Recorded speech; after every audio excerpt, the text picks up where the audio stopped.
Bon, j'ai rattrapé Infinity Train.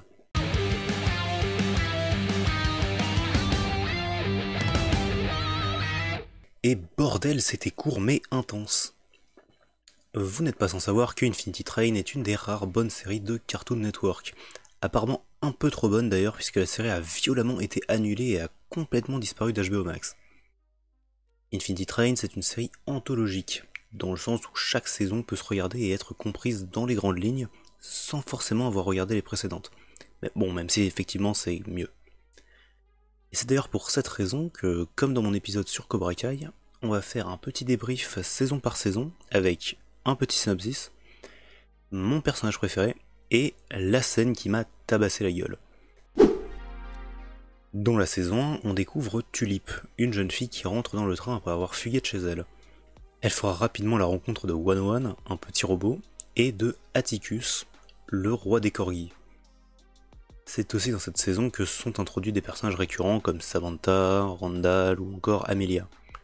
Mon personnage préféré de la saison, c'est évidemment Tulip. Par contre, il y avait 2 ou 3 scènes qui m'ont mis mal. Mais si je devais en choisir qu'une seule, ça serait la scène où Atticus se fait transformer en monstre. Principalement parce qu'il n'est pas révélé tout de suite qu'il y a un moyen de le sauver. Pour la saison 2, on suit les aventures de Ref, la réflexion de Tulip. Alors, qui se fait appeler MT, même si logiquement elle devrait s'appeler Pilutz, et moi je l'appelle Ref parce que c'est drôle. Ça va faire doublon avec la saison 1, mais le perso que j'ai le plus aimé dans cette deuxième saison, c'était Ref. Par le fait qu'on voit beaucoup plus de ces moments plus calmes, alors que généralement elle est tout le temps énervée. La scène qui m'a tabassé, c'était dans le dernier épisode, quand Ref donne tout ce qu'elle peut pour avoir un numéro. Elle était tellement énervée de pas y arriver, j'ai cru qu'elle allait passer du côté obscur. La saison 3 était vraiment dure du coup. Déjà on suit potentiellement les persos principaux les plus relous de l'histoire, dans le sens où Grace est une abrutie finie, pas capable de comprendre comment le train fonctionne, et Simon, le mec qui hésite tellement entre gentil et méchant qui en ferait rougir Sasuke. Voilà, donc évidemment mon personnage préféré c'était Hazel, et la scène qui a failli me faire chialer comme une merde c'était l'enterrement de Tuba. Et pour finir, la saison 4, qui contrairement aux dernières, est pas vraiment liée aux autres. On comprend juste que Amelia et 101 ont un problème. Ce qui je pense était du setup pour les saisons suivantes.